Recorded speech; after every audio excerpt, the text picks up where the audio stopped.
Siyanibingelela nonke balaleli. Makube kini umusa nokuthula okuvela kuNkulunkulu Baba wethu nasenkosini uJesu Kristu bazalwane. Lolu hlelo yizwi lenkosi yethu uJesu Kristu. Lapho sishumayela, sifundise, siphinde sihlole imibhalo engcwele ngokwentando kaNkulunkulu kwindodana yakhe uJesu Kristu oyinkosi nomsindisi. Bazalwane, ngizocela kubo bonke abantu abalalele egameni lenkosi yethu uJesu Kristu yena oyinkosi nomsindisi, ukuba bonke abantu abalalele njengamanje babe namaBhayibheli abo kuze sizofundisana sibe nokuqonda sonke. Masithi uJesu Kristu uyinkosi nomsindisi, noma sithi siyakholwa ukuthi uJesu Kristu uyinkosi nomsindisi ezimpilweni zethu. Mungenalo iBhayibheli ulalele, ngizocela ukuba udownload iBhayibheli kwifoni yakho, umoya ongcwele mayithinta inhliziyo yakho njengamanje, kuze uzofunda ube nokuqonda masifunda imibhalo engcwele. Kulabo abazothanda ukuxhumana nathi mayelana nenkonzo yombhabhadiso egameni lenkosi yethu uJesu Kristu, ukuba uthathe phansi imininingwane esoyishiya, noma unobufakazi empilweni yakho ngemisebenzi eyisimangaliso inkosi uJesu Kristu ayenzayo empilweni yakho njengoba usaphila, noma unemibuzo ungenakho ukuqonda mawuthi abantu basindisiwe, noma ethi umuntu uyakholwa ungenakho ukuqonda ukuthi kuyini ukukholwa noma ukusindiswa, nawe uthathe imininingwane kuze uzoba nokuphenduleka ngayo yonke imibuzo onayo ungenakho ukuqonda imfihlakalo yemibhalo eseBhayibhelini elingcwele. Ngizoqala nge-email address. I-email address ithi izwilenkosi.ujesukristu@gmail.com. izwilenkosi.ujesukristu@gmail.com. Iphone number 066 566 9245. 066 566 9245. Ungafona noma usende iWhatsApp. Inkosi mayivuma ithinta inhliziyo yakho. Ku-YouTube intshumayelo noma imfundiso zonke ziyatholakala ku-YouTube. Ku-YouTube uthi izwi lenkosi uJesu Kristu. Izwi lenkosi uJesu Kristu. Ungakhohlwa-ke mulalele, uhlale phansi neBhayibheli lakho kuze uzothi ulalele ubuhlola nawe imibhalo ukuthi lokho okushiwoyo la kuyikhona yini lokho okubhalwe phansi egameni lenkosi yethu uJesu Kristu. Ungakhohlwa ukuthumela labo ohlanganyela nabo usemzimbeni kaKristu, ibandla ohlezi kulona, uthumele izihlobo zakho nabasemndenini wakho kuze nabo bezolalela babe nokuqonda lokhu okubhale phansi encwadini engcwele. Bazalwane, ngizocela ukuba sivule ngomkhuleko egameni lenkosi yethu uJesu Kristu, yena yedwa oyinkosi nomsindisi. Baba wethu osezulwini, malingcweliswe igama lakho Nkosi yethu uJesu Kristu.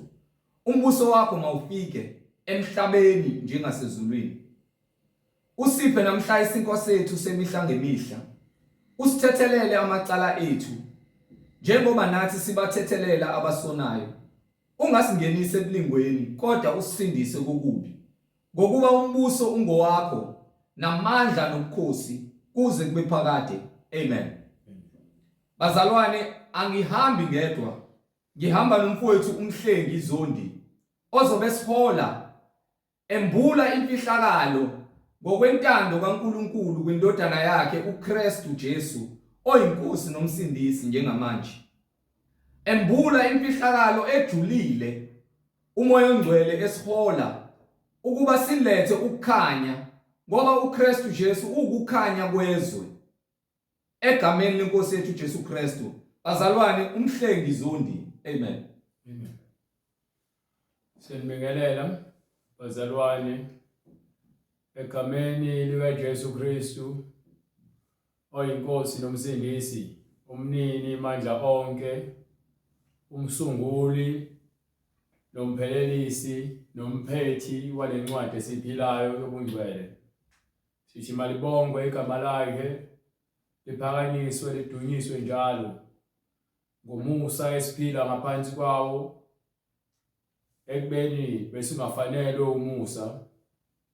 Lolu uhlelo izwi lenkosi lapho khona sihlola, sihlaziya, sishumayela, sifundisa ngalo iBhayibheli.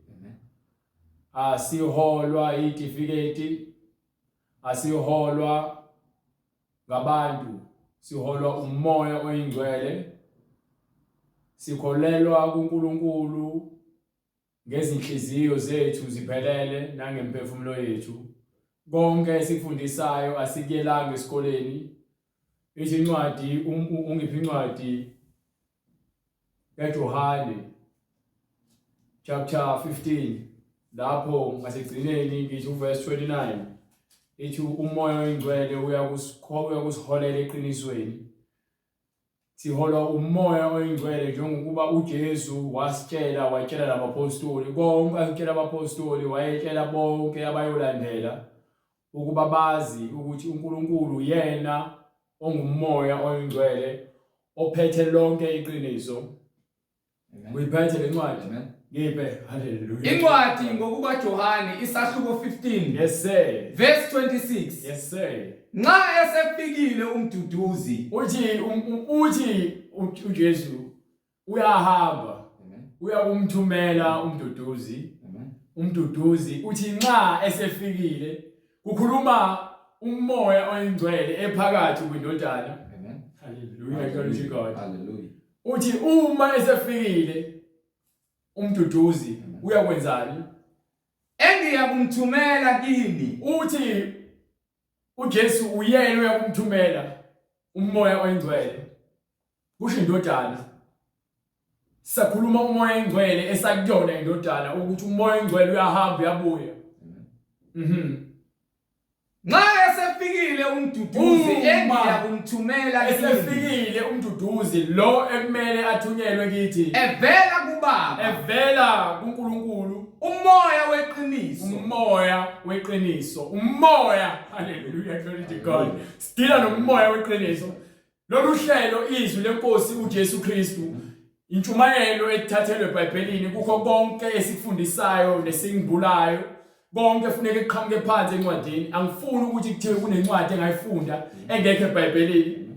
Uma yonke incwadi iphethe lonke iqiniso, kumele sihlale sizinze sigxile kwisisekelo seqiniso ngokuba iBhayibheli likamoya oyingcwele akulona lama Roman Catholic Church, akulona lama Baptist, akulona lama Luther, akulona leZion. iBhayibheli likamoya oyingcwele. Wonke umuntu ophatha iBhayibheli fanele azi ukuthi kuthiwani phakathi. Ngeke uphathe iBhayibheli uphinde futhi uphikisane lento phakathi ukuthi hayi ngoba kwabhala umpostoli Paul. No, uyixoki umenza njalo. Ungumzenzisi. Uphikisa umoya oyingcwele. Uma uJesu wazambula umpostoli Paul nomoya oyingcwele. Uholwa umoya oyingcwele. So uma sikela sithi leshe iBhayibheli lakho asifuni ukuthi sishumayele usiqolozele kuphela. Sifuna sabisane ngayo yonke into esifundisana ngayo ukuze nawe uzosibonela, ukuze uqonda kuvuleleke kuwe. Ingakho uJesu ekhuluma ukuthi uma umduduzi esefikile engiyakumthuma esuka kuBaba uyokwenzani? Umoya weqiniso. Umoya weqiniso Ophuma kuBaba. Ophuma kuNkulunkulu. Uyena uyokufakaza ngami. Oyakufakaza. Uyabona uma ethi ubufakazi abantu ababili buletha isiqinisekiso neqiniso, kuyagcwalisa ubufakazi.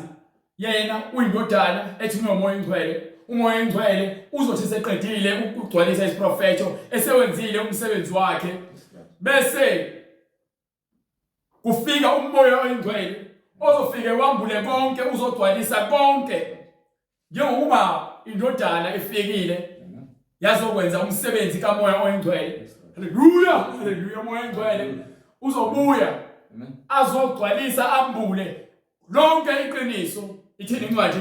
Haleluya. Ophuma kuBaba, uMoya Oyingcwele uphuma kuNkulunkulu, kuyena oyakufakaza ngami. So uNkulunkulu yena ozakufakaza ngendodana. uMoya Oyingcwele uNkulunkulu, uNkulunkulu ngumoya, umoya onjani uMoya Oyingcwele? Sithola kanjani lokho kwincwadi kaJohane chapter 4. Ithi incwadi uNkulunkulu chapter 4 verse 24, uNkulunkulu ngumoya. Ihoya leBhayibheli, uNkulunkulu ngumoya.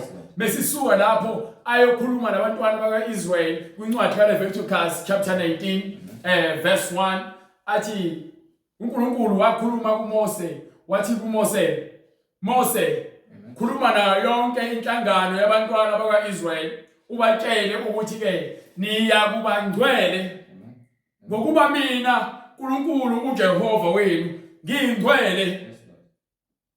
You understand? So ngesikhathi uJesu ebhaphathizwa eJordani, ubhaphathizwa uJohane umbhaphathisi. Mebhaphathizwa uJohane umbhaphathisi, mase vuka emanzini, kuvuleka izulu, bese kwehla uMoya Oyingcwele. You understand? Kwehla uNkulunkulu. Hallelujah. Hallelujah, glory to God. Kwehla uNkulunkulu eze kuyena uJesu. Njengesimo sejuba azongena kwindodana uMoya Oyingcwele. Mese ke kuqhamuka izwi ezulwini lithi, lo uyindodana yami engikhethekileyo, ethandekileyo, anomlalela. uJesu ukhethiwe, indodana ekhethiwe. Ngaphambi kokuba bekhona igama lakhe likhona. Lo uyindodana yami ethandekayo, uyindodana yami ethandekayo, engithokozile ngayo. Ngithokozile ngayo. Incwadi ngokukaMathewu isahluko sesithathu verse 17. So manje ke uJesu uyasitshela kwincwadi kaJohane chapter 15 verse 27. Uthi, nani niyafakaza ngokuba beninami kwasekuqaleni. You understand? Khona uMoya Oyingcwele, khona indodana, khona abaprofeti kusukela kuMose kuze kuIsaiah, kuze kuJeremiah, kuze kuHabakuk, kuze kuEzekiel, kuze kuJohane umbhaphathisi noMalaki. Bawufakazi bakaJesu. uJohane uyazifakazela, ufakazela uJesu. Manje uJesu seyafika, usezoqoqa abanye ofakazi abawu12 abapostoli. Uyaziqoqela, uyabakhetha beze kuyena, mase bakhethile, mase bafundise, aqale enze isibonakaliso phambi kwabo ukuze bakholwe ngokuthi uyena lo uMesaya ethuyeza. Abafundise, akhuluma izinto ngezifanekiso, agcwalise isiprofeti.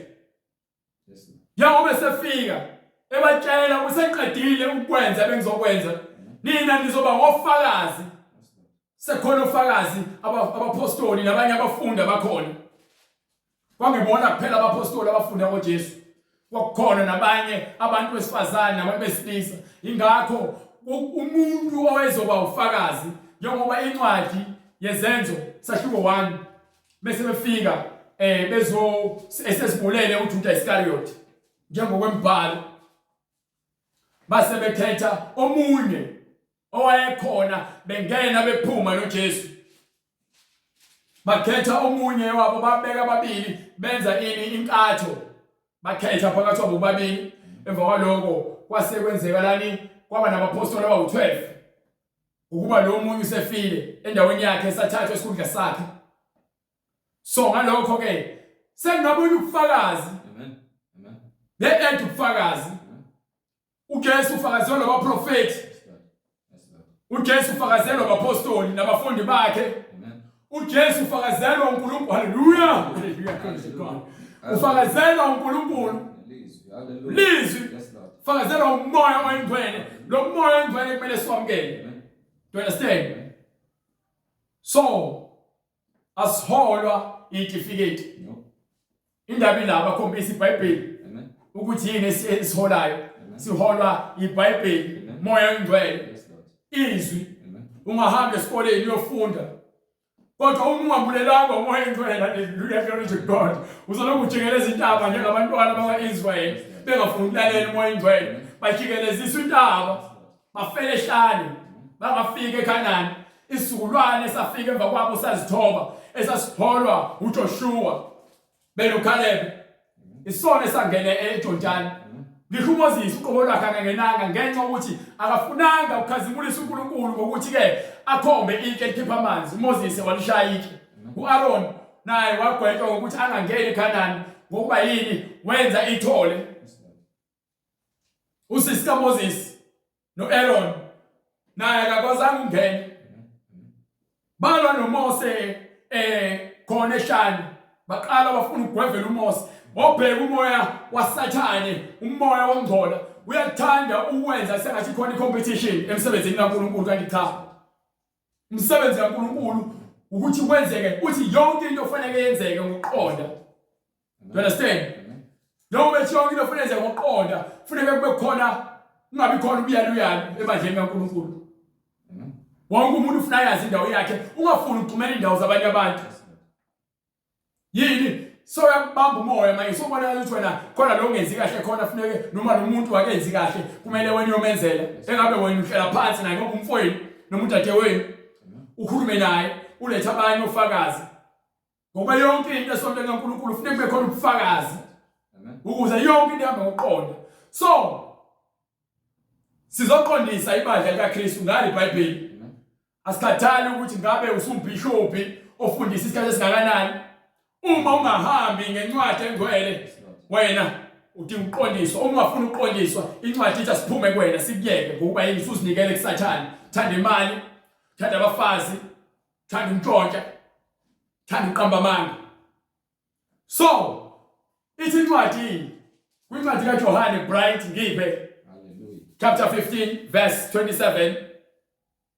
Nani niyafakaza ngokuba beninami. Siyafakaza sasingekho kodwa ngomoya sesibuya khona. Hallelujah, glory to God. Hallelujah. Samba naye manje umoya ingcwele ukuba wasitshela ukuthi uyabuya. Wabuya futhi kwincwadi yezenzo sahluko 2 verse 1. Njengokuba ebathembisile wabathembisa ukuthi umoya ingcwele uyabuya. Wabuya umoya ingcwele. Kwincwadi izenzo isahluko sesibili kuverse lokuqala. Isahluko sesibili iverse lokuqala. Kwathi sokufika usuku lwePentecost. Kwathi sekufike usuku olukhulu lwePentecost. Bonke babebuthene ndawonye. Bonke abakholwayo abangcwele babebuthene ndawonye. You understand? Lithi iBhayibheli bonke ababe ufakazi babebuthene ndawonye. Ngokungazelele babebuthene ndawonye kwathi ngokungazelele kwavela ezulwini. Uma bebuthene bendawonye bamoya munye. You understand? So kwathi ngazelele ngokungazelelwe kwavela ezulwini inhlokomo. Ngokungazelele kwavela ezulwini inhlokomo kwangathi yokuvunguza komoya. Eyokuvunguza komoya onamandla. Umoya onamandla. Lalela kwincwadi yakaLuka chapter 24 verse 49. Hallelujah. Ngiphe. Bekani ngiyakuthumela kini isithembiso sikaBaba. Kepha hlalani emzini nize nembathiswe amandla avela. Hallelujah, glory to God. phezulu. Sikhuluma ngamandla lo moya oqhamukayo lapha kwesuku lwePentecost. Umoya njani? Ngokungazelelwe kwavela ezulwini inhlokomo kwangathi yokuvunguza komoya onamandla. Umoya njani? Onamandla. Hallelujah, glory to God. Sifuna umoya onamandla. Iwona umoya osiholayo, umoya onamandla. You understand? uma umbona amandla uvunguza usitshela iqiniso uyasambulela zonke izinto from incwadi kaGenesis kuze kuphuma incwadi yesambulo. Hallelujah. You understand? Umoya oyingcwele okhulumayo akhuluma umhleli, angikhuluma ukucabanga kwami, angikhuluma ukuthi ngifisani noma umbono wami obalekile. Into ebalekile yini? Izwi likamoya oyingcwele. IBhayibheli awumbulelwa uthisha ozongaphambi kwakho athi uzokunika certificate akunika homework. No. Hallelujah. Manje iBhayibheli ke kwincwadi kaJohane, ngoba uJohane noqala kwincwadi yeHezekiya. Hezekiya uzongipha from chapter mengaphosisi ngisho chapter 3 from verse 1 mengaphosisi. Ngifuna ukuthi sizwe ukuthi umoya engcwele uyasho ukuthi ukunika certificate noma ukutshela umyalelo ube munye ukuthi nayi into ekumele uyenze. Hallelujah. Ngiphe incwadi kuHezekiya. Yes sir. Isahluko sesithathu ivesi lokuqala. Ngiphe Wayesethi kimi, ndodana yomuntu, yidla okufumanayo. Awuhlehla kancane kuyona le chapter yokuqala verse 9. Chapter 2 verse 9. Incwadi uHezekiya. Yes sir. Isahluko sesibili. Yes sir. Verse 9. Ngiphe Ngase ngibheka, naso isandla sase silulelwa. Salula isandla salulela kuyena. Lalela umuntu lo ubone izinto zikamoya. Usemoyeni. Izinto zikamoya ziyambulwa ke. Siyaqhamuka uNkulunkulu ngokuba uyakholwa. uNkulunkulu kaIsrael, uNkulunkulu kaAbraham, uNkulunkulu kaJakobe, uNkulunkulu kaDavide. Izinto zikamoya ziyambulwa kuyena. Uthi kwenzakalani? Ngase ngibheka naso isandla. Sase silulelwa. Kimi. Salulelwa kimi. Naphakathi kwaso. Bheka. Ngumqulu wencwadi. Hallelujah, glory to God. Lalela. Umoya oyingcwele okunikayo. Ungahamba esikoleni baningi abantu asibaziyo. Abanye babo sikhuluma nabo ngeBhayibheli baliphike. Hallelujah. Uba yini moya ingcwele akekho kubona. Akekho umuntu ozothi ke usindisiwe. Noma uyamazi uJesu aphinda amqalekise. Ikho njalo incwadi yabaKorinte. Ikho njalo incwadi yaseKorinte. Ithi akekho umuntu ongaphika uJesu amqalekise kodwa uthi usindisiwe. Ngoba yini umuntu onza njalo ingokuba ke akambulelwe lezi zinto izinto zikamoya. Ungahamba uyogqoka amajazi necertificate ukhokhe kodwa still uyesihokweni certificate sakho. Uhole ibandla labantu ngoba yini nifundisa ngezinto abantu abafuna ukuzizwa alifundisi ngeqiniso. Bible lilwa nesono. Alikutshela uzoba isigwili. Alikutshela uzoba isigwili Bible. No. uNkulunkulu watshela uSolomon wathi ngokuba awufunanga ukuphila ukuthi nokuthi kufa izitha zakho kodwa ufuna inhliziyo yokuqonda ngizakwenezelela ngizakupha ngaphezulu ngizokupha ingcebo qhamuka uNkulunkulu ngamandla akhe. So wena mozoza uNkulunkulu ngoba naye ukuthi ufuna ingcebo ngena ngesikhathi ufuna ingcebo yebo nayo ingcebo kodwa manje inhliziyo yakhe ibolile ifile inhliziyo yakhe igcwele izono yini unothi ishobile phambi kwakho ucela ukuthi uNkulunkulu uzofuna ubusise ngemali ngemoto. Abanye abafundi iSpain balidayisela iwasho badayisela ovaselina namafutha abathi amafutha angcwele yini abambulelanga. Izinto zikamoya azifuna emhlabelo. No. Zifuna wena ube nokuqonda uzinikele uNkulunkulu. Hallelujah. Do you understand? Kwaseke kuthiwa ke umqulu nangu thatha waweneka phambi kwami. Asewuneka into beyinekiwe kanje ivuliwe kanje. Vuliwe incwadi engcwele. Kwenzakalani ngokwalo? Wawulotshiwe ngaphakathi nangaphandle. Kubhaliwe ngaphakathi nangaphandle. Kubhaliwe kuwo. Ngaphandle kubhaliwe. Ngaphakathi kubhaliwe. Bible libhaliwe. Bafezele lesizulu. Amen. Hallelujah. Libhaliwe. Hallelujah. Ngaphandle. Hallelujah. Ngaphakathi. Ngaphandle. Ngaphakathi. Hallelujah.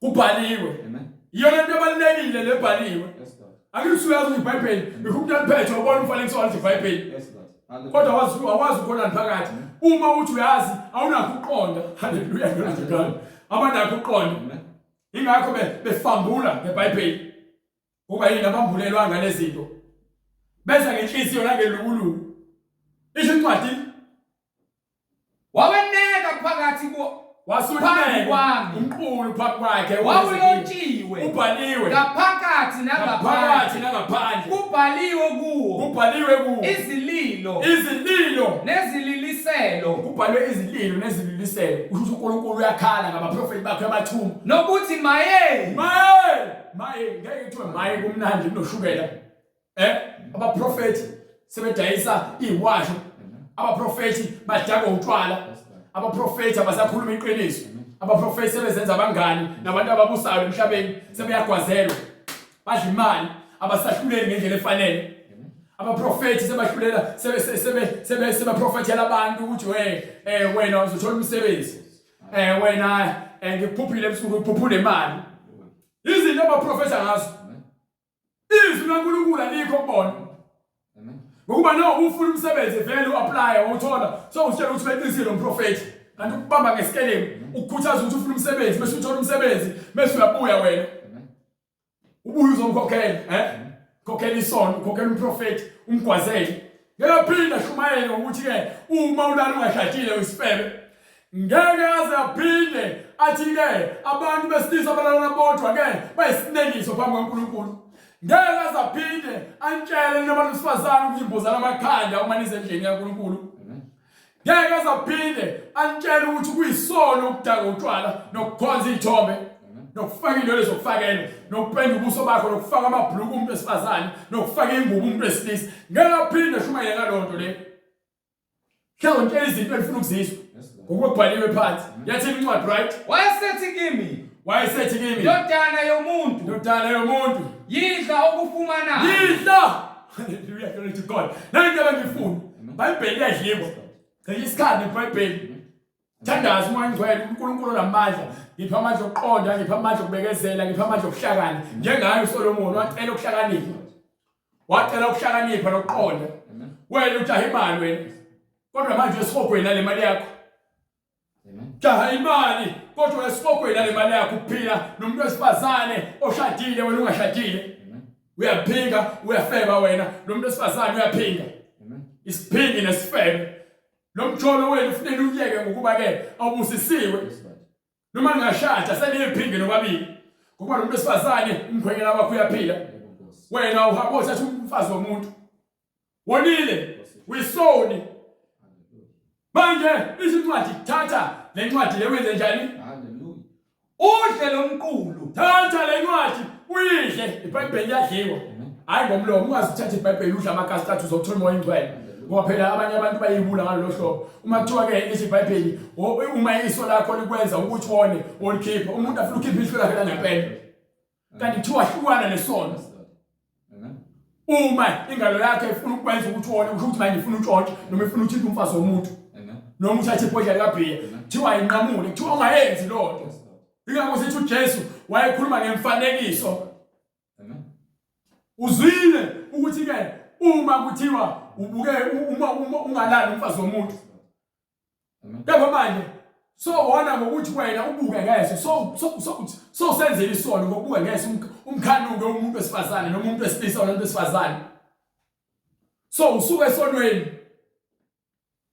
ngalokho sekumele uphenduke kuloso sono ucele intethelelo uNkulunkulu ngokuba yini uyidlile incwadi ngokuqonda utholile umprofeti noma uthisha noma umpostoli noma ngabe imvangeli ofundisa ngokuqonda izinto zikamoya ongcwele hayi labo bazongaphamene ukuthola abazalwane haleluya namhlanje bazalwane sobheka incwadi yamahubo lapho khona asho ivesi ezonwenza ukuthi nizwakale kahle emva kwalokho afundisa into engekho eBhayibhelini uzofunda lelo verse kuphela sephumile eBhayibhelini libhalwe phansi isemoni yakhe yonke ilungiselelwe intshumayelo yakhe yonke ibhalwe phansi ephepheni isonto lonke ngoba awolo moya ingcwele ilungiselela intshumayelo yakhe yini ngobukele esikoleni ukufunda ufunda la ngesikhathi esirong lithi iBhayibheli idla konke okuphakathi Ukuze umoya ingcwele ukubuyela okwambulelayo.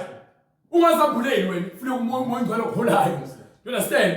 So uma siqhamuka kwesishumayela nje bathi hayi nina nolaka anishumayeli ngendlela ngoba sithina ke umuntu wesifazana kumele ukuthi ashumayele. Abantu abakela esikoleni ukufundisa bathi kulungile umuntu wesifazana ashumayele.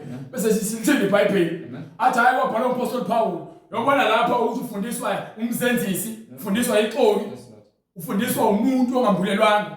Ngokuba wonke lo muntu lowo owenza lonto leyo uyisiqalekiso phambi kaNkulunkulu.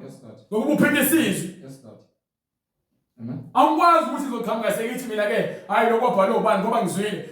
Ayikho iBhayibheli kwincwadi yaMaroma chapter 15 verse 4. Incwadi ibizwa ngani eMaroma ngithi? Incwadi yaMaroma sahluko 15 verse 4. Yesitshela nencwadi futhi yesibili kaPetru yokuqala isahluko sokuqala verse 20. Yesitshela. Hallelujah. Yezindaba. Incwadi kwabaseRoma isahluko 15. Incwadi yesibili kaTimothy futhi isahluko sesithathu verse 3 isahluko sesithathu verse 16. Yesitshela the same thing. So sifuna ukuzizwa le ncwadi bese siyabuyela kwincwadi yaHezekiya. Ngiphe incwadi kwabaseRoma isahluko 15 verse 4. Asiqale sizwe ukuthi lezi zinto ezigcwele eBhayibhelini izibhalelweni. Hallelujah. Ngiphe ngokuba konke okwalotshwa ngaphambili. Ithini? Ngokuba konke okwalotshwa ngaphambili. Ayisho ukuthi okunye kwakho.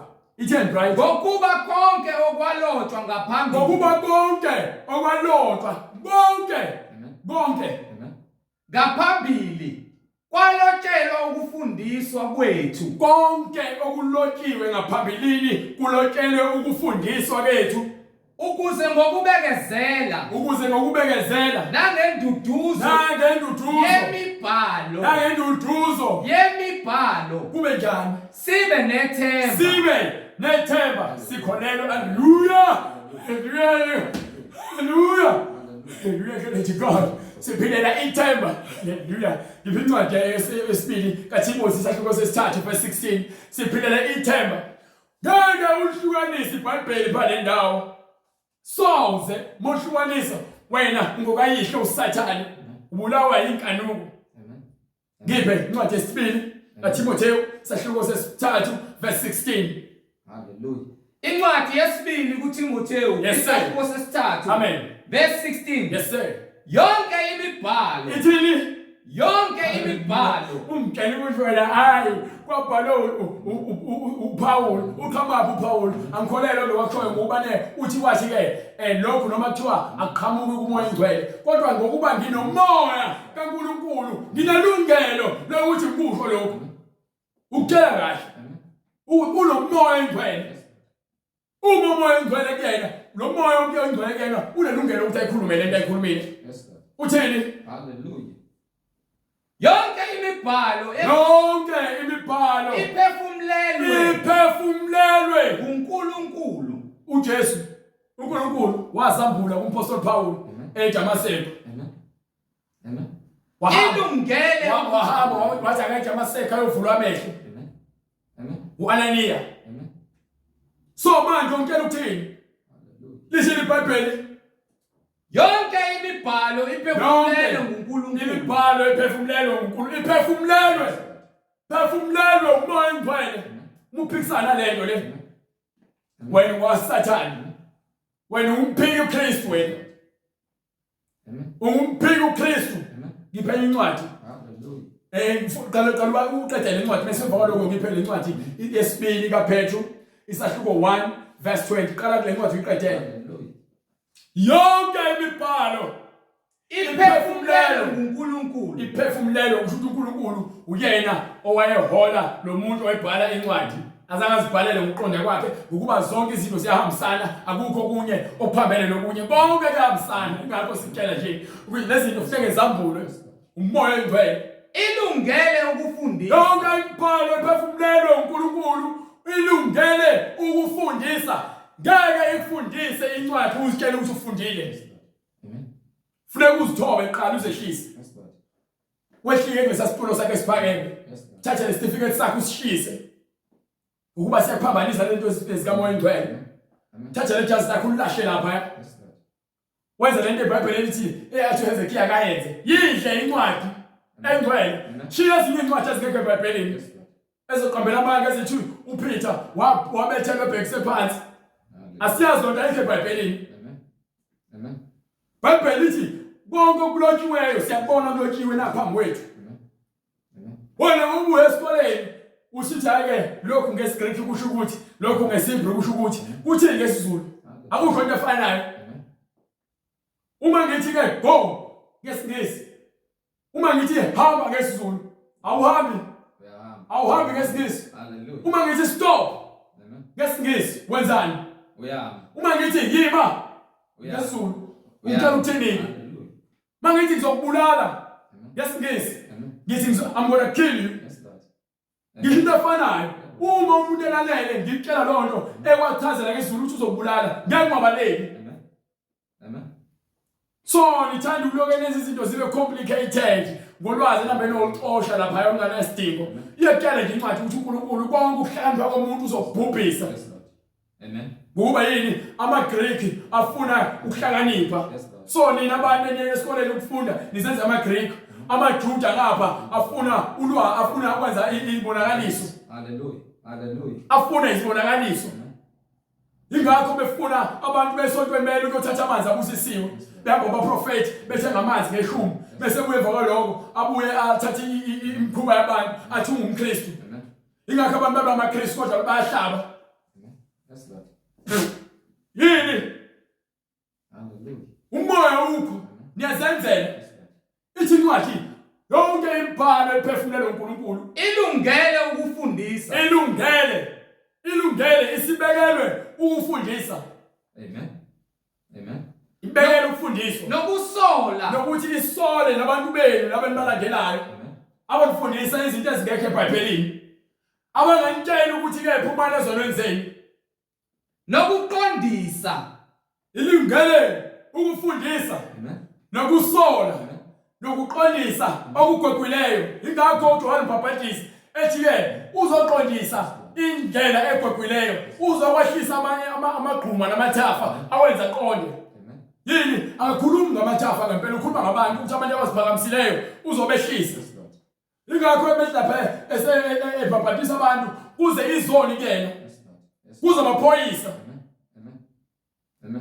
kuze omahosha, kuze izaphulamthetho zizobuza ukuthi yini ekumele siyenze. Athi ke enzani okufanele. Yini efanele? Uma ukuthi wena njengoba ufeba ungamsafeba. Uma unamabhathi amabili umfowenu engenalo mnike lelelinye. Hallelujah. Uma ukuthi uyakhwazisa ungamsekhwazisa aneliswa yilokho okunikwayo. Hallelujah. You understand? Yini uzoqondisa indlela zikaNkulunkulu. Nina nicabanga amagquma ukuthi ngempela uzowehlisa amagquma yini ufunda ngongabi nawo ukwambulelo. Amen. Abantu abaningi vele bayafambule eBhayibhelini ngenxa yokuthi akwambulelwanga. Hallelujah. So lezi zinto lezi zidinga wena ukuthi uzithobe. Ukuze umoya engcwele eyozambula kwena. Akukhombisa indlela efanele ukuze wena ungeze uzithola sophuma endleleni uthi ungumKristu kodwa wenza izinto eziphambene nendlela kaNkulunkulu. Ngoba iBhayibheli ekutshela ukuthi lizokwenzani? Lilungele ukufundisa. Lungele ukufundisa. Nokusola. Nokuqondisa. Nokuyala ekulungeni. Thenu uzoyalwa siyakuyala ngeBhayibheli. Siyakufundisa ngeBhayibheli. Siyakuqondisa ngeBhayibheli. Ukuze uhlale eqondeni. Ukuze umuntu kaNkulunkulu apheleleliswe yonke imisebenzi emihle. Uma uzibiza ngomKristu kufanele ipheleliswe. Sangibulela nje ukuthi yini esinikelwe eBhayibheli. Ngisho ungahamba uyofunda 15 years, 50 years. Uma kungaqhamuka uNkulunkulu uzoqhubeka ufambule. And uzoqhubeka ufuna ukulwa nathi thina sikutshela into ebhole phansi. Uzosithatha hayi bayokhuluma nabantwana abafundi bakhe, bayokhuluma nabantu baseKorinte. Alisho lithi yonke into ebhale ngaphambili. Amen. Ayikhulumi ingalo hallelujah praise God. Labafungwe lapha nempungushe. Ukuze umuntu kaNkulunkulu aphelele. Yekani ukudlala ngezwe kaNkulunkulu ungamphulelwanga phuma kwi-pulpit. Shiya Ngiyetshele abantu abanolwazi abantu abaqhutshwa umoya engcwele ngokuba ke ipulpit yangcolisa yahlanjalazwa ngenxa abantu abangenalo ulwazi abazenza abafundisi ngenxa yokuthi ukhuluma kamnandi unevoice emnandi kodwa manje into efundisayo ithatha abantu bafake ehlathini ikho ngani ngo Timotheo sahluko sesine from verse 4 yona lencwadi loyiphethe ngiphe bafulathelisa izindlebe zabo bafulathelisa kancane nje kancane amen ngokuba kuyakuba khona isikhathi abangayikuvuma ngaso isifundiso esilayo kunesikhathi incwadi kwangawufiki isikhathi esifikile ingakho maqembu hayi mina ngiBaptist hayi mina ngwabashembe hayi mina ngiRoman Catholic Church hayi mina ngiLuthela hayi mina ngiZion ngizikeza inkinga bese ngikunika iswasho hayi mina ngeCatholic sandaza uNkulunkulu abathathu sine Trinity umbuzo ukuthi lo gama leli Trinity eBhayibhelini ukuphi letho khona abanika iswasho eBhayibhelini haleluya ukuphi le khona kuthiwa abantu abahlabela amadlozi eBhayibhelini ukuphi Jesu moya ingcwele uyakhuluma phela siyabuza ukuthi la mfundiso yini ithatha uma uthole umKristu ukuphi eBhayibhelini ekuthiwa khona lesifazana kame upulpit ashumayela afake ubhuti ingcwele afake izikipa ezibeka amakliveti namahlombe yini nigcwalisa isiprofeto ngale nkanyeni ngithanda ukubuka emasontweni aniyeli ukuyodumisa uNkulunkulu animazi uNkulunkulu ngokuba nigcwalisa incwadi ithi ngomlomo bayamazi kodwa bayamphika ngezenzo benza imisebenzi eyisinengiso bagcwalisa yonke into engafunakala esontweni mantombazana ayagunda kunamakhadi afaka amabhlukwe afaka ama-chains faka iwash dweba tattoo penda inwele bese athi uyakholwa umKristu awuyena umKristu wena kwesilisa naye ubhema ugwayi dweba tattoo gqoka skinny jean veze isitho sangasese nekipa encane esontweni penda inwele ugunde nesitayela wenza indlela ekhanda ayikhuzi incwadi futhi khasi ngokwenza ama-hairstyle angasile nokudweba imdwebo emzimbeni yenu uthi ngumKristu ulala nabo bonke abafana abakhona esontweni keep izistu left right and center hlambalaza ithempeli kaNkulunkulu ungumbulali fanele uphenduke ezonweni zakho ngoba uyefana umuntu obulala umuntu othatha isibhamu adubula umuntu nomuntu okwazile nomuntu othakathayo nomuntu okhipha isisu bayifana abantu asigwebe esifanayo umuntu otshontshayo umfundisi ukuthi imali yesonto nesigwebe esifanayo namasela wonke okukhulu kakhulu wena uthi umfundisi umfana la nabanye abafana wisinengiso lokho nesibiza amaKristu umfundisi wenu uthi hayi asibona thina amaKristu akudala siyawahlabela amadlozi asinankingi ukuthi umuntu esifazana azoma kwepulpit ashumayele wakhulunywa nalela bandla sikhombisa incwadi eBhayibhelini lekuthiwa khona kukhulunywa nebandla lamanje ngiyamangala ngokuba nimhlubuka masinyana kangaka yena owanibizela ebuseni kaKristu niye kwelinye ivangeli elinye kuphela ukuba bakhona abanididayo bayandukisa bayandida bethanda ukuphendukezela ivangeli baphendukezela ivangeli likaKristu kepha-ke noma kungaba yithina noma ingelosi evela ezulwini elishumayeza evangeli eliphambene nalelo esanishumayeza lona akabe kunjani makabe uqalekisiwe ukufundisa into engekho eBhayibhelini njengalokho sesishilo ngisaphinda namanje nakalokhu yaphindwa nakalokhu kuthiwa uma umuntu eshumayeza uma ivangeli umuntu eshumayeza ivangeli eliphambene nalelo enalamukelayo enalamukelayo, makabe ngoqalekisiweyo. lo muntu loyo ugcwele isiqalekiso, qalekisiwe. Ingakho sitshela sithi phumani lamabandla ena manga, amabandla amanga. Washo uJesu wathi emva kwami kuyakuvuka abaprofethi bamanga abaningi egameni lami. Wayazi ngoba uJesu wazi konke, wayazi ukuthi baningi abazogcwalisa isiprofethi befuna ukuzenza uKristu, bethi bavusa abantu abafile benza amanga. Ulanda isihloko sakho ubuye uzosilalisa ebhokisini, ufuna ukuletha amakhamera khona uzobukwa, khona uzokuthola udumo. Yonke into elenzayo ngithola ufuna udumo ngithi khona nizoba nabalandeli abaningi. And futhi abantu bendawo bayathanda ukuziveza lezi zinto lezi ukuba yini uSathane usebenza ngabo ukuze ningafinyeleli eqinisweni. You understand? Nilahlekele ukuphila kwenu okuphakade ngenxa abantu abathanda izinto. Anisalihloli iBhayibheli. Abantu ababekhona ngempela sebashiya ngokuba yini babona abantu bebaleka esontweni kanti uNkulunkulu uyabazi ngabakhe. Asidingi ube sibe neenkumbi zabalandeli. Sidinga nje ukuba sibe nabantu abalethwe uNkulunkulu. Njengoba asho uJesu wathi bonke ubaba ngikabona ngiphincwadi eJohane isahluko 6 verse 35. Bonke esaba nabo abakaNkulunkulu balethwe uJesu. Asidingi thina imfeketho yabantu abazeza bazogcwalisa nje bezoqhubeka bezohlambalaza igama likaJesu.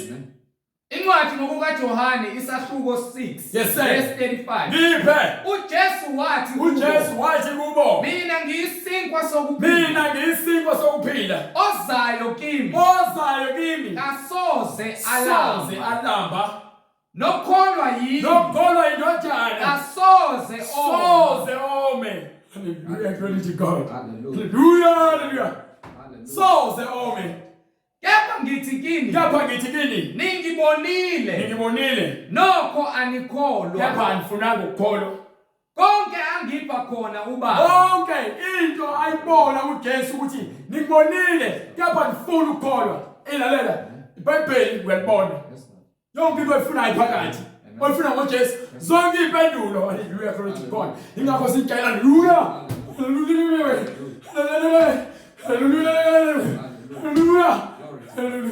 Ingakho sitshela hallelujah. Glory to God. Ingakho sitshela ukuthi uma sivula uhlelo, uma unembuzo ephathelene neBhayibheli, iminyango ivulekile. Asidingi ukuthi siyenze homework. No. Letha imibuzo yakho noma ngabe kuthi umbuzo angikhathali ophathelene neBhayibheli. Letha la. Hallelujah. Ngoba simbulelo umoya ingcwele socelakela futhi aphinda mbule akulethele njengokuba kufanele ngayo imibhalo. Niphika iBhayibheli nithi bese kufuna ukwenza izono zenu nenza amanyana enu. Hayi lafika nabelungu. Hayi iBhayibheli liyaziphikisa. Hayi iBhayibheli umpostoli Paulo kanjini awusufuna ukhala esonweni. uNkulunkulu angibone. Amen. Ingakho uJesu athi la konke angipha khona ubaba uyabuza kimi. Hallelujah. Lalela uma uza eqinisweni awuzi kumina ungazikhohlisi. No. Angaze ngiqhambe ibandla. Anginali ibandla. No. Leli ibandla. Yabona ngifuna ukubambula incwadi yaseEfeso. Sahluko sokuqala. Ungiphe from verse 4 right. Sibatshela ukuthi levangeli lanini uNkulunkulu uthini waqala kuMose wakhuluma naye kwincwadi yaLeviticus wathi niyakuba ngcwele ukuba mina Jehova uNkulunkulu wenu ngingcwele. Wayesephinda ukukhuluma futhi umoya ingcwele kwincwadi yaseEfeso esivezela ukuthi lebandla lelanini. Ngiphe bright Incwadi kwabaseEfeso isahluko sokuqala. Incwadi yaseEfeso isahluko sokuqala. Verse lesithathu. Makabongwe uNkulunkulu uyise wenkosi yethu uJesu Kristu osibusisile ezulwini kuKristu. Usibusise kuphi? kuKristu ukuba kube njani? Ngesibusiso sonke sokomoya. Sibusiso sonke sokomoya. Asibona isibusiso semali, akusona isibusiso sesiwasho, Akusona isibusiso samadumu nobhiya. No. Akusona isibusiso sokufeba. Ngesibusiso sonke sokomoya. Isibusiso sonke sikamoya. Njengalokho esikhethela. Lalela. Lithi njengokuba wasikhethela. Njengalokho asikhethela kuye. Wasikhethela kuye nini bride? Ngothando. Wasikhethela kuye ngothando nini? Ngaphambi kokusekelwa kwezwe. Ngaphambi kokusekelwa kwezwe. Ukuba sibe ngcwele. Ukuba sibe njani? Sibe ngcwele. Ukuba sibe njani? Sibe ngcwele. Ungitshela ukuthi uqala ibandla lakho. Ibandla lakho ngoba vele ibandla lasemndenini anifundisi ngevangeli. Ibandla eliqambeleni. Mawuza la kuthina. Ungakutshela ukuthi wena mina ngumfundisi wakho. Umfundisi mina, ngumfundisi othunywe uNkulunkulu. Amen. Umfundisi wakho umoya engcwele njengoba uJesu Kristu wathi ke uyakuthumela umoya engcwele. Kuba uyena ozakuholela kulona lonke iqiniso. Angizuzi lutho, angifune dumo. Angenzela ukubukwa. Angenzela ukuthola imali yakho. Imali yakho mawukhokha ukhokhela ukuthi imali yakho mawukhokha umnikelo. Noma ukhokhela okweshumi. Lezo zinto lezo ziphathelene nebandla. Umnikelo umnika ngentando yakho umnikelo esontweni. Ungazitshela ukhokhela mina. Uma unikelo kweshumi yiko kuba bhalwe phansi encwadini. Ukuthi Abraham wanikela kweshumi. Amen. uJakobe wathembisa uNkulunkulu ukuthi konke okunika kona nje ukunika kweshumi. Amen. uNkulunkulu wazokufaka emthethweni wakhe ngoMose ukuthi abanikela uma sekuvuna anonikelo kweshumi. Ukuze abafundisi badle khona abalevi. Hallelujah. Akwazi ukulimisa inkomo nesifonyo kubhalwe phansi eBhayibhelini. So uma wena usufuna ukupha imali mina mhlawumbe ngenhloso ukuthi ufuna ngishintshe indlela engikhuluma ngayo uma ngishumayela uyalahla soze uyithatha imali yakho ngiyibonge. Uma uthi ufuna ukungitshela ukuthi hayi shintshe lo bese ibuyisela imali yakho emuva ngoba sinenhloso embi. Kodwa uma uzomnika imali ungiphe ngiyithatha imali efake ephaketheni. Angifune story. Kodwa uma usuphuma ngestory thatha imali yakho uhambe nayo. Amen. Ngoba ukhohlakele. Kwincwadi ya-Exodus ungayithathi isipho. Ngokube isipho sivala amehlo omuntu ohlakaniphile abe impumputhe. Ngokuba yini abantu bathanda ukugwazelo. Bhayibheli sifundisa yonke into. So uma wena uza kule bandla leli labangcwele elabakhona ngaphambi kokusekelwa komhlaba uNkulunkulu wathini? Hallelujah. Wathi ke ufuna sibe ngcwele Njengalokho asikhethela kuye ngothando. Wasikhethela kuye ngothando. Ngaphambi kokusekela kwezwe. Ukuba sibe ngcwele. Singabi nakusolwa. Sibe ngcwele singabi nakusolwa phambi kwakhe. Lezi ndaba. Wena kumanje uyasoleka phambi kaNkulunkulu. Uthi ungumKristu kodwa unelo lezokufakela. Uthi ungumKristu ufaka imakeup. Uthi ungumKristu ufaka amabhulukwe esontweni nakini nobhuti ingcwele. Penda umlomo. Uthi ungumKristu ulana abanye abafani komfana. Uthi ungumKristu noma uthi umfundisi kaKristu ufundisa abantu ivangeli engekho eBhayibhelini. Owabonilanda esikoleni sabantu abathi bafundela ukuba bafundisi. Awufundeli umfundisi. Tell incwadi yaEzekiel wathiwa kahle. Umedla emva kwalokho ufuna ukutshela abantu uhamba ungidebeni incwadi kaIsaiah. Incwadi kaIsaiah qala incwadi kaIsaiah chapter 58 from verse 1. Siza ukuthi uIsaiah uNkulunkulu wathini kuIsaiah. Isaiah 58 from verse 1. Sifuna ukuzwa uNkulunkulu wathini kuIsaiah. Incwadi kuIsaiah isahluko 58 verse 1. uNkulunkulu ayifunayo kubantu. Amen. Give bright. Memeza ngezwi elikhulu. Ungazibambi. Hallelujah. Ungazibambi. Uliphakamise izwi. Phamisa izwi.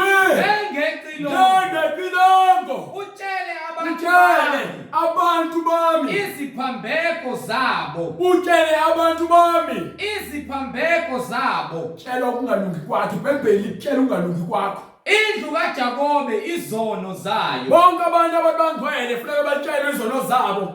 Ingakho siza la kumina. Sintshela sithi awukwazi ukuthi uzothunywa ngumKristu uphathe iBhayibheli kodwa usuhlabela amadlozi. Wena uyixoko wena. Wena uyiphepheni. Ukumzenzisi. Ufuna ukuyisha ngapho namanga wena ukhonza uSathane. Hlabela amadimoni. Munye uNkulunkulu.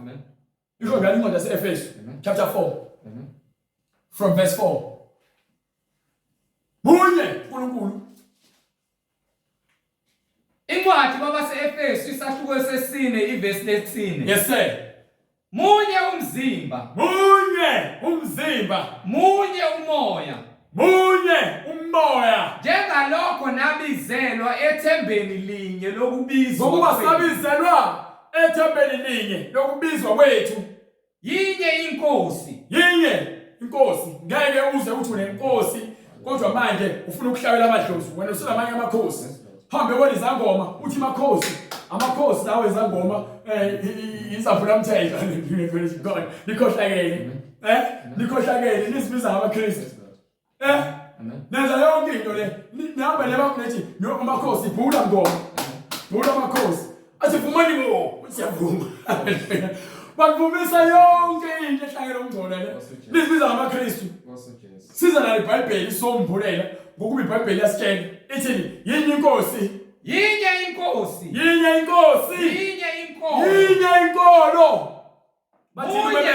Bathini umemeza uthela uIsaiah. Isaiah 58 bakubuza ukuthi laba umemeza bazokuthi wayememeza. Memeza ngezwi elikhulu.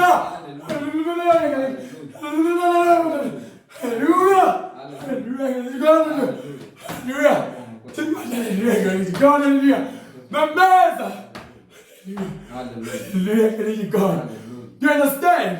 Bhayibheli yakhuluma. Wena ubhizi kuphisoka lapha. Hallelujah bazalwane. Amen. Ukuba khona umuntu esifazane odlula naye esontweni. Amen. Awufuna ukukhuluma iqiniso. Abantu esifazane bagqoka iqhebhe lesontweni. Sonto leli sonto isinagoge likaSathane. Nisonto likaSathane. Sonto likaSathane. Ngoba yena lihambe ngencwadi engcwele. Yonke into ebhalwe phansi njengoba ithi yinye inkolo. Akushinde lokho. Munye umpaphathi. Naye uzongitshela ukuthi wena uzala izolo lokho. Sozoshintsha ibandla labantu vele lenza into ethandwa wena. Wena uzala izolo lokho uzofa manje ekutshela incwadi ithi olufana notshani. Amen. Uzakubuna manje. Ufana nesithunzi esidlulayo esositha. uNkulunkulu ke umhlaba nezulu kusakudlula. Kodwa izwi lami lekuphila okuphakade. Ngoba ungasekho solapha esibogweni phakamisa amehlo. Sokhalela amanzi, sokhalela ukusola ukuthi wena ube isoni ngokuzinikela esonweni. Awufunanga amanzi okuphila. Awufunanga isipho sokuphila. Sofuna njengoLazarus nesitebe. Sesikhala isitebe sithi sitela nje amanzi agcodoziswe emlweni kuzothela olimini. Tjwa wena uphila umnandi nje. Wahamba ufundela ngomfundisi. Wangatshela abantu bami ukuthi baphambeka. Baphambuka. Wafundisa abantu bami ukuthi mina ngizobanika imali. Mina ngibakoleka ibusiso zokuthi babe nezindlu nabafazi abaningi. Wathi abantu bami bahamba ohlabela amadlozi. Hallelujah. Sasivuliwe incwadi ngoba sizovula incwadi. Angireda ukuthi manje ongithandayo noma ongithandi. Into ebalekile ukuthi ngisindise imphefumulo yabantu ababiziwe ngokweqiniso njengoba esho uJesu. Ukuthi akuyibona kufanele bayeze. Laba abathanda izinto eziphathekayo bathanda igospel esweet. Uthi uJesu thina ngusawoti wezwe. Ningusawoti wezwe. Uma usawoti ungesenaso isinongo, thatha ulahlela phaya abagijime phezu kwawo. Yayizwa loo nto le. Kodwa nina ibani isibonele ezweni. Ukuhamba kwenu ukwenzela abanye abantu akhazimule uNkulunkulu kunina adunyiswe ngenxa yenu. Angikwazi ukuthi ngizothi ngigcwele emva kwalokho ngiphinde ngisoleke. No. Kuthiwa mina ngibonakale ngibambe nezingane ezincane. Umfundisi esontweni ngibisa ingane ngosweethi. Ayikho loo nto eBhayibhelini. Bhayibhelini khona usisi, ubhuti, umama, omdala. Ungitshela ukuthi wena ke hayi phela siphila kusimanje manje. Isinagoge kaSathane. Isinagoge ezongitshela ukuthi ibandla labangcwele lesimanje ekaSathane lo sinagoge. Sonto likaSathane lo babadumisa uSathane. Amen. Baphika ngombono. Isincwadi yinye inkolo. Munye umbhaphathiso. Ayimini ubhaphathiso. Munye ubhaphathiso. You understand? Ubhaphathiso lo obizele ekusindisweni. Nasephendukeni. Uyena lo umuntu ubhaphathiso ngegama lakhe. uJesu Kristu. Munye uNkulunkulu. uJesu Kristu. Uyise wabo bonke. Ophezu kwabo bonke. Incwadi ithi uJesu wanikwa igama eliphakeme ngaphezu kwabo bonke amagama. engangokuba wonke amadola ayoguqa phambi kwakhe avuma ukuthi uJesu inkosi nomsindisi. Yes, Lord. Amen. Zonke izizwe ziyoguqa, China, Yes, Lord. Zulu, Yes, Lord. Nigerian, American, European, Amen. Jamaican, Yes, Lord. bonke, Amen. Xhosa, Mzulu, Tswane, Amen. Msuthu, Shangane, Yes, Lord. bonke shaphansi ngedolo. Nazangoma zakho ziyoshaphansi ngedolo. Zivume sezifuna ukuthi zicele umoya engcwele azithethelele iphambeko zabo. Yes, Lord. Nenkolo ekashembe nebandla lakhona. Nkosi yami, Yes, Lord. Nkosi yami, iBhayibheli lithi abantu abacela iphambeko zabo. Phumani ngashembe, Amen. Amen. phumani ngashembe, phumani eRoman Catholic Church. Amen. Uma bezibiza amaBaptist Church bengafundisi ngalento, uqala nje igama lakhona uNkulunkulu azangasho ukuthi uyiBaptist. Yes, Lord. uJohn Baptist azange kuthiwa aqambe ibandla lakhe uJohn. uJesu owathi-ke uyena oyakuqamba ibandla lakhe kuleli dwala Yes, Lord. lapho amasango kaSikhoko angeke aphumelela. Amen. Wanika uPeter nabafundi bakhe izahluthulelo ukuba baqaqe emhlabeni kuqaqwe ezulwini, Amen. babophe emhlabeni kuboshwe ezulwini. Amen. So uma wena ungenakho uqondo uhamba uphila esonweni uboshiwe emhlabeni, uma ungalamukeli ivangeli elikhamba eBhayibhelini awamukeli mina, wamukela ivangeli. Amen. Ungazikhohlisi ukuthi ke mawuza la kule bandla leli labangcwele ufuna uhamba nami noma ibandla lami angani ibandla mina. Hallelujah. Uma sekufile ibandla ezobe likhona nenzobe ingasekho, awulandeli mina, ulandela imfundiso. Imfundiso ibalulekile. Amen. Angisafundisekile ayikho imfundiso. Amen. Esikoleni ayikho imfundiso. Ekhaya ayikho imfundiso. Sontweni ayikho imfundiso. Yinye inkolo, Yes, Lord. munye uNkulunkulu, munye ubhaphathiso, Jesu Kristu. Amen. Inkosi uJesu. Amen. Munye uNkulunkulu, Munye uNkulunkulu, uyise wabo bonke, uyise wabo bonke, uyena owadala izizwe zonke ngagazi linye, wasabalalisa umhlaba wonke, ophezu kwabo bonke, uphezu kwabo bonke, okubo bonke, ukubona bonke, ophakathi kwabo uphakathi bonke. kwabo bonke. Hallelujah. Ngithi uyasho uSolomon uthi uNkulunkulu le ndlela engikwakhela yona ayanele ngokuba ngisho izulu alikwazi ukugcina mkhulu kakhulu uJehova. Amen. Uthi umhlaba lo sibona isinabelo sezinyawo zakhe. Yes, Lord. Athi izulu isihlalo sakhe sobukhosi. Amen. Athi yini indlela engakhela yona? Ayikho into esingakhela uNkulunkulu ngaphandle ukuthi siphenduke ezolweni zethu somdumisa ngokweqiniso. Yes, Lord. You understand? Amen. Kwathiwa niHezekiya. Ngipho Hezekiya. Kwathiwa niHezekiya yini ekumele siyenze? Hallelujah. Incwadi uHezekiya, Ncwadi uHezekiya. isahluko sesithathu ivesi Sahluko lokuqala. sesithathu ivesi lokuqala. Wayesethi kimi, ndodana yomuntu, Ndodana yomuntu, yidla okufumanayo, yidla okufumanayo. udle lomqulu, Udle ini? udle lomqulu. Nanti kumele uyidle. Nanti edliwayo. Qulu. Yadliwa. Amen. Chitha isikhathi nomoya engcwele, ekuchitha isikhathi nobhiya. Amen. Yakuchitha isikhathi noWhatsApp, noInstagram, noTikTok. Amen. Yakuchitha isikhathi noFacebook. Chitha isikhathi esiningi nibuka Netflix, noYouTube. Amen.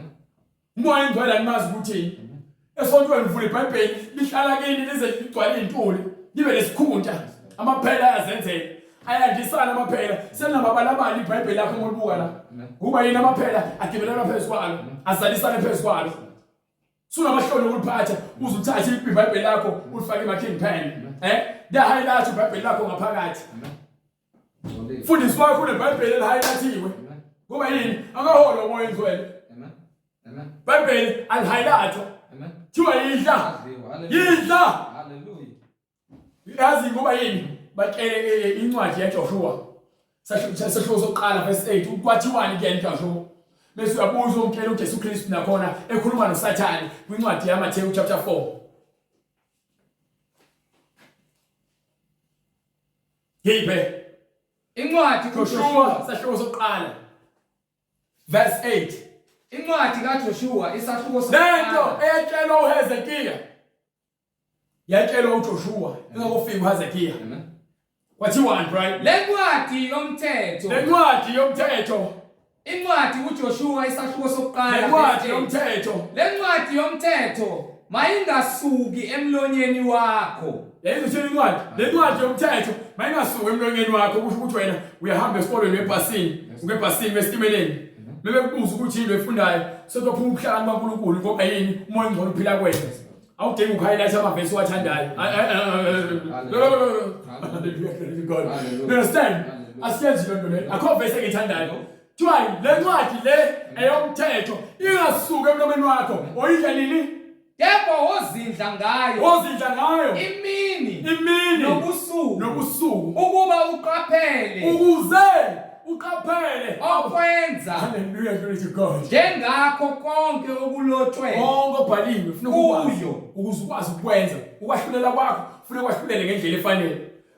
Le nto leyo umuntu othi unevesi othandayo, umfundisi ngale vesi engithandayo. Uthatha ubhale phansi. Usuhamba uliposta kuma status. Alino meaning. Because now awulazi ukuthi uthini. Ulifundisa ngendlela wrong. Ngokuba yini? Nibatshelo indlela. Fundiswa le nto le umfundisi ofuna umfundisa yona. Amen. Isincwadi eMathewu chapter 4 right sesivala ngayo. Le ncwadi efuna sidle, siphile ngayo. Yona kuphela esifundisayo thina. Amen. Ukuthi phuma esonweni. Amen. Hlukana nezinto zasemhlabeni. Waza kuJesu. Yes Lord. Yingakho uJesu athi uma umuntu efuna ukungilandela akathathe isiphambano sakhe angilandele azidele. Sudele ukuphila kwakho kwasemhlabeni. Suyidelile makeup. Sudelile uphuza ubhiya. Usudelile ukuphila emjolweni. Amen. Usudelile uqamba amanga. Usudelile ukubulala. Uyasola ngakho konke okwenzile. Amen. Ezindaba. Amen. Ngiphe incwadi ngokuka Mathewu. Yes sir. Isahluko sesine. Yes sir. Ivesi lokuqala. Khona uJesu waholelwa ngumoya ehlane. uJesu waholelwa umoya ehlane. Ukuba alingwe nguSathane. Ukuze alingwe uSathane. Esezilile ukudla. Esezile ukudla. Izinsuku ezingamashumi amane. Izinsuku ezingamashumi amane. Nobusuku obungamashumi amane. Nobusuku obungamashumi amane. Wagcina walamba. Waze eselambile. Kwafika umlingi. Wase kufika uSathane. Wathi kuye. Wathi kena. Uma uyindodana kaNkulunkulu. Sathane ufika kanje bona bonke abantu. Bonke abantu. Uthi uyakholwa enza lokwenza uJesu. Thixo wathi ngomlingi uJesu. Amen. Amen. Uma uyindodana. Hallelujah. Uthi uyakholwa. Ufuna le mali ngoxa phambi kwami. Thixo wathi singabokhonza abanye uNkulunkulu, sikhonza imali. Khonza uNkulunkulu wakho wena yedwa. Umlingi awukhonza abanye uNkulunkulu. Amen. Bese ufuna ukwazi ukuthi kufanele uphile kanjani emngcweleni bese ithini incwadi. Uma uyindodana kaNkulunkulu yisho ukuba lawa amatshe abe yisinkwa. Ufuna ukulinga athi phendula lapha lo muntu wenze njengoJesu. Uthi uJesu uyena onika abantu izipha kumina. Mina lesipho sami sokuthi ngambulelwe imfihlakalo angazi ufuna uNkulunkulu afike kumina nginike amandla ukuthi ngikwazi ukubeka izandla. Uma lokho kuqhamuka kwemikholwa ekutheni manje ngibeka isandla lokho kungamandla kaNkulunkulu ukuthi ukholwe mina ngiyobeka isandla ngithandaze ngoba ukuthi uNkulunkulu uyavuma ukuthi wena kwenzeke lokho hayi ukuthi ngizokuphoqa mina ngihambe ngiqamba amanga ngithi hayi ngizokuvula amehlo angenzi lonto leyo incwadi ithi singajahi ukubeka izandla singajahi ukubeka izandla because isiphelele sesiphathisa iphaytha ezonweni zenu siphelele sesiba ingxenye yezono zenu amen so kufanele siqaphele asibeke izandla noNombani kufanele ukholwe kufanele sikuzwe futhi ukuthi uyakholwa sikuzwa ngayo umoya engcwele umoya engcwele osikhombisayo ukuthi uyakholwa lo asibhuli umoya engcwele uyambula konke haleluya umoya engcwele umbula konke ngoba uthi ubona yonke into emfihlakalweni amen ingakho ke sithi ke ngeke uze uqhamuke uzosilinga ngemali ngeke uzoqhamuka uzositshela ukuthi hayi ke enzani imlingo kaJesu Kristu ngoba naku nani ngiyakholwa kena ungabe isibula ungezi ngobuso ungezi ngobuso ngoba uSathane ethi kuJesu Kristu akaphendule amatshe ngoba kuthiwa uyindodana kaNkulunkulu awenze izinkwa ngoba nake lambile kepha waphendula wathi kulotshiwe lento esitshela yona ilotshiwe kwincwadi kaExodus before uJesu azoyikhuluma uJesu ukhuluma eBhayibheli uJesu ukhuluma eBhayibheli ukuthi lezinto ozibhaliwe phansi kuthiwa right kulotshiwe ukuthi akusinkwa sodwa akusona isinkwa kuphela umuntu ayakuphila ngaso akusona isinkwa kuphela umuntu azakuphila ngaso ubambe lapha bambe abantu bayisontweni bayiswe indlala abayiswa ukuphiliswa yizwe uJesu wababona kwincwadi yeJohane chapter 6 bemlandela bemfuna wathi aningilandele ngoba ningifuna ngoba nakunibona izibonakaliso nini ngoba ndlile ningasebenzeli ukudla okubhayo sebenzelani ukudla okuphila okuphakade sinkwa uSukuJesu amanzi akuyena uJesu ingakho kwincwadi yeJohane chapter 7 verse 37 onqalele kuyona leyo mase siyavala bright incwadi ngokukaJohane isahluko 7 isahluko 7 verse 37 verse 37 yes sir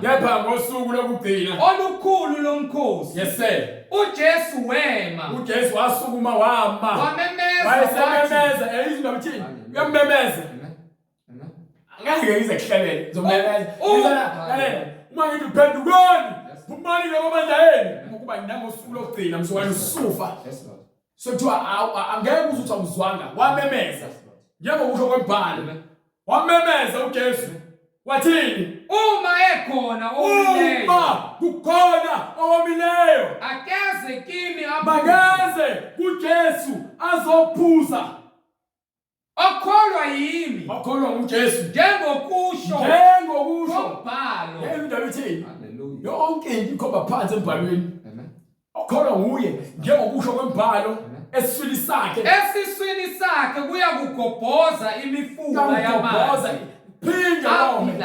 Phinda wome yini ufithile umphefumulo aja ufithe inyama ufuna bonke abantu bazi ukuthi uyalamba uyahlupheka uma simunye ebadleni lithi iBhayibheli akukho ozoswela ngokuba sonke siyalingana usizi lakho ngizolwazi asikho isidingo sokusume phambi kwebandla udabulise no umfowenu siyasizana usiko lolo lokungcwele ukuthi akekho ngaphezulu komunye sizikhonzi sizinqebu so wena mosufuna ukuphakanyiswa unikwe isikhundla ngoba naku unikela kakhulu noma naku usebenza enkampanini enkulu so ufuna ukuba isikhundla sokuba lithola isikhundla esize wena uholwa inkanuko wena noSathane uma wena mfundisi ngoba naku ungena umuntu ogqoke kahle onemali ususa umuntu esihlalweni wena usikhohlakala wena asiyenzi lonto abadlali abangcwele no sonke siyalingana akahlale phansi nempaka zakhe ezizibizayo hlale phansi ngoba incwadi bonke abaziphakamisayo bayakwehliswa bonke abaziphakamisayo bayakwehliswa incwadi awunakuphila ngesinkwa kuphela uyakuphila ngawo bonke kulotshiwe incwadi kulokhu ukuthini right hallelujah incwadi ngokuka Matthew isahluko sesithathu isahluko 4 isahluko sesine ivesi lesibili ivesi lesine kepha waphendula wathi kulotshiwe ubhaliwe ukuthi akusinkwa sodwa akusona isinkwa kuphela umuntu ayakuphila ngaso kodwa ngamazwi wonke amazwi aphuma kuphi emlonyeni kaNkulunkulu lento le yizwi kaNkulunkulu umlomo wakhe lo ukhuluma ngawo yonke into oyifundayo kusukela kuGenesis umlomo kaNkulunkulu incwadi esambulo abazambulelanga banika incwadi yeJohane incwadi yesibili kaPetru sasho sokuqala bright verse 20 akekho umuntu owazambulela le ncwadi le no incwadi yesibili kaPetru isahluko sokuqala verse 20 nazi lokhu kuqala ukuthi kasikho isiprofeto sombhalo esingachasiselwa umuntu ngokwakhe asikho isiprofeto sembhalo esingachasiselwa umuntu ngokwakhe ngokuba yini haleluya ngokuba akuzange kuvezwe isiprofeto ngentando yomuntu kepha abantu beqhutshwa ngumoya ongcwele hallelujah God you understand kepha abantu beqhutshwa ngumoya ongcwele bakhuluma okukaNkulunkulu izona nto siyasicela sithi le umlomo lo kaNkulunkulu izwi lakhe ukuba isincwadi wayekhona eqaleni wayeNkulunkulu unguNkulunkulu yena lo wayekhona eqaleni ulizwi konke kwavela ngaye konke okubonayo kwavela ngolizwi. You understand? So ufuna ukuphile ngeBhayibheli uyazi incwadi engcwele ihole ungambulelwa abantu ngemfihlakalo yezulu engamsani into ebhalwe phansi funeka yonke into ayifundisayo uyambule iqondane ingathi into ekhulunywa ngoJesu Kristu iphambane into esho uJohane uMbhapatisi ukuba ngeke imoya engcwele uma iBhayibheli lithi laphikisana kwena letha la imibuzo yonke sikuphendule ngale iBhayibheli. You understand?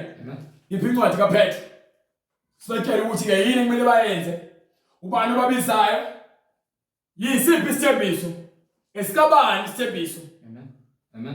Ngiphe incwadi izenzo zabapostoli isahluko sesibili verse 37 sebekuzwa bahlabeka enhliziyweni sebekuzwa ukuthi ke baphambukile njengoba nawe uzibona ukuthi lesonto ohleli kulona isonto likaManga awufundisi ngeBhayibheli hlabeka uma ungahlabeki ulahliwe izwi liyakulahla izwi liyahlabekisa liyaqinisa libuyisele emfundisweni efanele ngokuba bonke abafundisi abakhona banamabandla ahlukahlukene namagama aqanjwe ibona ngabo kuba yini bawufukwe bayimpungushe bayizinhle nje ezingakwazi ukukhonkotha abafundisi ngeBhayibheli uma unenkinga lethe iBhayibheli lakho uzongivala lento engishoyo ngifuna ukulethe iBhayibheli kuphela mina angidebate noma ngiphikisane nomuntu ongaliphethe iBhayibheli noma ngathini uma ungaliphethe iBhayibheli uzothula kubuke iBhayibheli yangitshela ukuthi osiyeke isitima sikhulume isifula siyeke isikhulume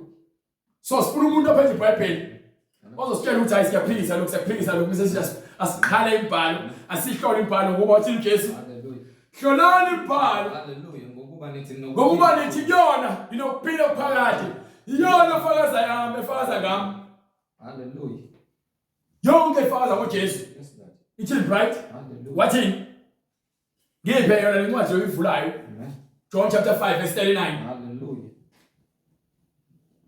kepha mina ngithi kini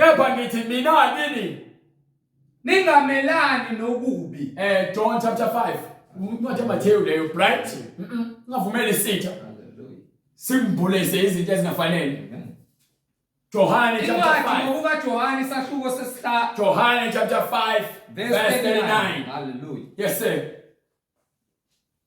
nihlola imibhalo ngokuba nithi ninokuphila okuphakathi ngokuba uma nivula imibhalo nithi kuyona nikuphila okuphakathi yiyona efakaza ngami yona ifakaza ngayo uJesu kepha anivumi ukuza kimi inkinga yabantu bafike balifunde iBhayibheli abafuni ukuvuma izono zabo ngoba bese uvuma uJesu uvuma izono zakho ukuthi wena uyisoni wena uJesu wafela wena uma ungena ufuna ukuvuma wena usahola ubaba wakho uSathane nenkanuko zakho.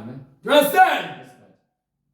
Kepha anivumi ukuza kimi kuJesu ukuba nibe nokuphila ukuze nithole ukuphila ukuze nithole ukuphila ukuphakade thola kuJesu ngangikele ngogobolondo legobolondo le oyibonayo yabona lokho yabuna but khona umuntu ongaphakathi uNkulunkulu wadala umuntu ngomfanekiso wakhe wathi akangifunze kodwa wena umfunza ngoNkulunkulu ngeke ulophaphisana nobhiya kwaba amantombazane ukhanuka amantombazane bona besifazane lo uhamba udayisa umzimba wakho uthi ke uyakholwa uNkulunkulu uyamphika umpheke eKristu yes Lord wisoni nina nizoni funeka niphenduke ezonweni zenu sebekuzwa bahlabeka enhlizweni bathi kuPetru nakwabanye abapostoli madoda bazalwane siyakwenza njani yini siyakuyenza na uPetru wayesethi phendukani phumani mabadlela amanga phumani emajoyintini phumani ekufebeni phumani emangeni phumani ekubeni igqila zokuba babulale phumani ekuthakatheni phumani kuzangoma phumani kaShembe Phumani Phendukani. Catholic Church. Phumani. Ukuba uthi uNkulunkulu ufuna labo abaza kumkhonza ngokomoya nangoqiniso. Ufuna uNkulunkulu ufuna umfune ngokomoya. Ngoba umfuna into ephathekayo. Umfuna ethombeni. Oh yethi Maria oqinileyo. Maka Jesu, maka uNkulunkulu. Awu Nkosi yami. Wazolahleka. Lord. Maria kayena nje uma uNkulunkulu asithandaze futhi kuyena. Bhayibheli lisikhombisa lokho. Phendukani. Yilowo nalowo. Apapathiswe. Yilowo nalowo ophendukayo ovuma izono zakhe. Uyavuma ukuthi uyisoni. Tshela uNkulunkulu ngesoni uyavuma. Zonke izono zakhe uyazivuma. Konke okwenzile. Buka ama video can't. So yazi ukuthi uyisoni uyashiya phansi. Ukuba uyakhanuka lo moya lo uthatha lapha mademoni azokwenza ukuthi wonke wesifazane ohlangana nabo emgaqweni ubakhumule. Amen. Uzugcina sokudlala ngomphambili wakho. Ngoba yini? Wena mademoni. Mademoni lemoya imbambile. Into zokufakelwa umoya kaSathane le imoya.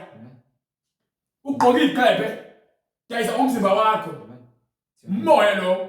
Ingakho sithi phendukani. Hallelujah.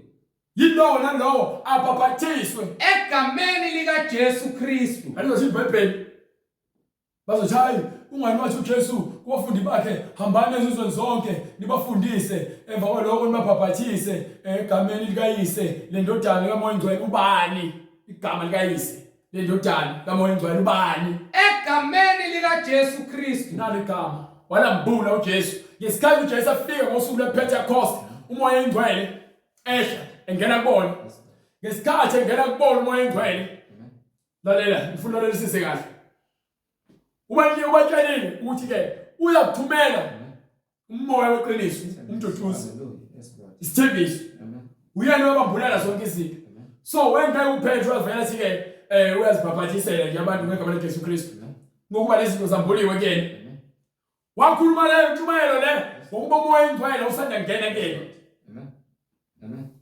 wehlela kuyena uMoya Ngcwele wena ufakazi kaJesu ingakho ethini la othini phendukani yilowo nalowo abhabhathiswe egameni likaJesu Kristu uJesu Kristu akuyona inyama Jesu Kristu yigama igama likaNkulunkulu amen alika umzimba engakobi khona umzimba amen yes ingakho aqhamuka kuIsaiah wathi Isaiah intombi iyakuzala indodana amen gama layo nothi ke uImmanuel usho ukuthini uImmanuel uNkulunkulu nathi amen waphinda wathi ke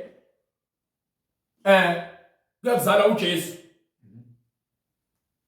usho ukuthini uJesu umsindisi haleluya ubani obuye umsindisi uNkulunkulu noJesu uthi uJesu mina noBaba simunye haleluya amen athi uPhilip noThomas uPhilip athi ke baba sikhombise uPhilip sikhombise baba isikhathi esingaka Philip sikhombise inkosi ubaba kusanele haleluya athi uJesu isikhathi esingaka ngina Philip akakongazi haleluya kusho ukuthini lokho kwena amen cabanga kusho ukuthini asikunike homework amen siyachazela ukuthi uJesu Kristu uNkulunkulu amen ngesikhathi uJesu Kristu inyama ife esiphambanweni phuma umoya inyama iyafa esiphambanweni umoya ephansi emathuneni yeshumayela kubona ababeboshiwe bese bako kuvuke lababelele abakholwayo bebevuka bavuka emzimba yenkazimulo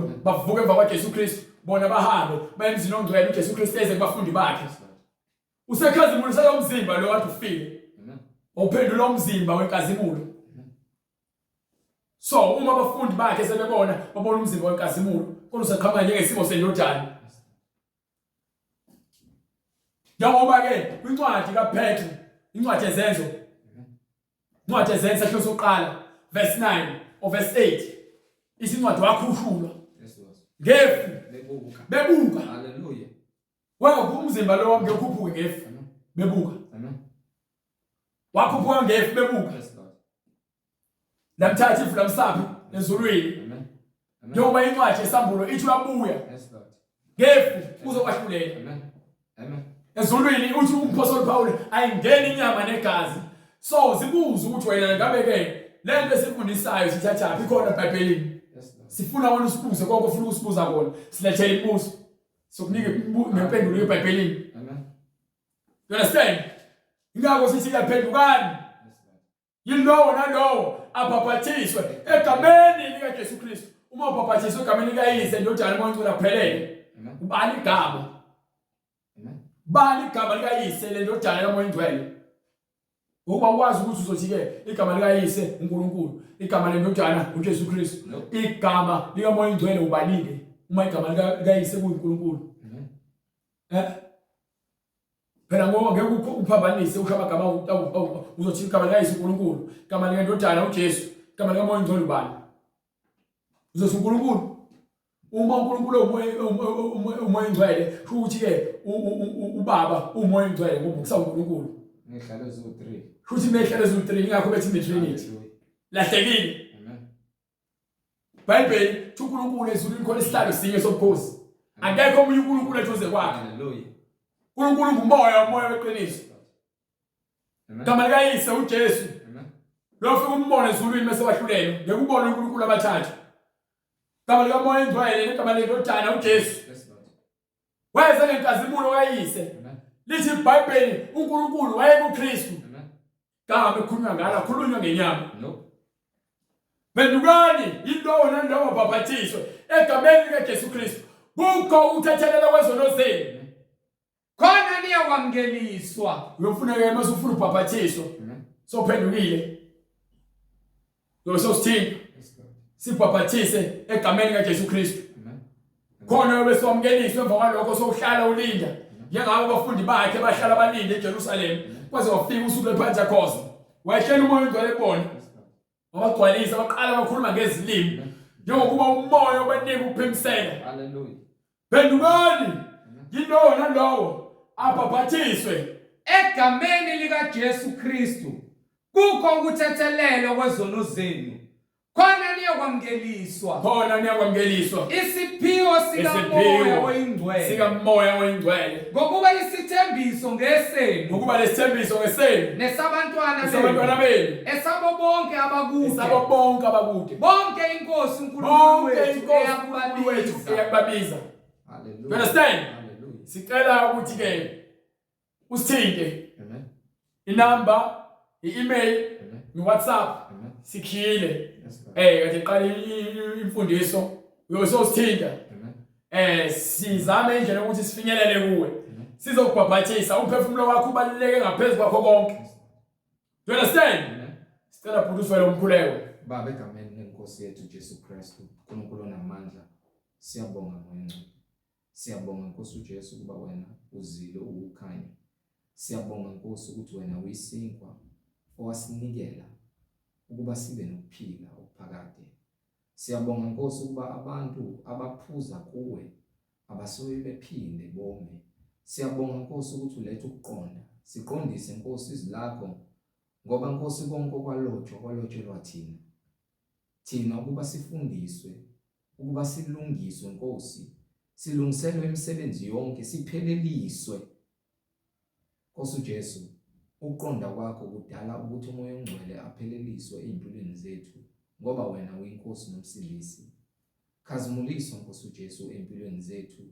Uhlale Nkosi ulethe ukuqonda, sihambe ngokusaba nangothando lakho, iqiniso Nkosi nomusa, ubonakaliso kuzo zonke indlebe ezizwayo nasezimpilweni zethu. Singacompromise Nkosi ngezwi lakho ngoba lukuphila ezimpilweni zethu. Siyacela Nkosi ukuba bonke laba abalamukelayo izwi babona ukuthi ngoba izwi lakho Nkosi liyisibuko kumuntu okumele azibuke kuzona, ayibone ubunqunu bakhe nokonakala kwakhe kuwe Nkosi ngokuba sonke sonile phambi kobuso bakho. Kodwa siyabonga Nkosi uJesu ngoba wena uyenzile indlela ukuba uthi wena asize sibuyisane nawe, uthi abeze abantu Nkosi ngoba wena ungumthetheleli. Siyacela Nkosi uJesu ukuba lembewu esiwile ihlale ngaphakathi emhlabathini, ukuba Nkosi bonke laba ababonayo ubunqunu babo Nkosi babe umhlabathi ovundileyo. Wena Moya Ngcwele ubahole baze bangene emanzini egameni lenkosi yethu Jesu Kristu, ekuphendukeni nasekuphileni okuphakade manje naphakade. Amen. Amen. Sibonge bazalwane, umusa wenkosi nothando Sicela umusa wenkosi ongele kuthina nakunini lonke elaleleyo. Inkosi ingcine inehlisele uthando ligcwale enhliziyweni zenu. Siphinde futhi sibonane ngokuzayo uma inkosi ivumile. Amen. Amen.